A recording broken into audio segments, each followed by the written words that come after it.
มือสกี้นี่ทางอันทิดแก้วแล้วก็ทางทิดโทนเนาะอ่าออรยอเดมาหาเสือร้องไห้เออสำหรับโอเองว่าเปกยได้มาเนี่ยแต่ว่าโอจะทดลองมาว่านี่ก็จะอาหารทั้งเจียวเพียเดอันเสือร้องไห้กี่เสือร้องไห้กี่แล้วแม่นอย่าจำเพียนี่แล้วก็มาแล้วพร้อมกับผักมีซีไข่เมื่อต่างๆอามักชนิดที่ว่าจะมาให้ดานี่แล้วก็ยากี้ก็ในน้ำที่ว่าเมื่อหนากลางเหยาะกลางบึ้งแต่งเสื้อร้องไห้อย่างเน้อญาติพี่น้องรอลำจำรอจำก่อนบ้านอยู่เก้าจังหลวงเลยลูก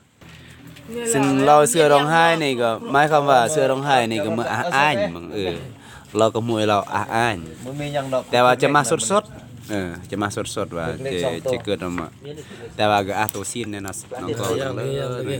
ลำกี่มาส่งก็กี่ถึกเล็กโอ้เนี่ยซีนละเสื้อทอนซื้อมาวางไว้แล้วก็ถึกเล็กมันอ่ะเสื้อร้องไห้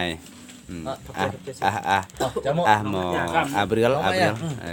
ก็อันนี้คำได้เสนอเหมาะใส่เอาล่ะตัวใดใส่ใส่นี่มันสักไม่ซักมาอ่านประเวยรวยระบายมันเนี่ยลำกันเลยนะอันจะแค่อะไรกินนะ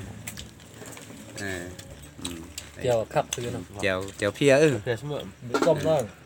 ต้มเอาเจียวเพียก็มาอ่านอีกเพื่อกันต้มมาเราจะจัง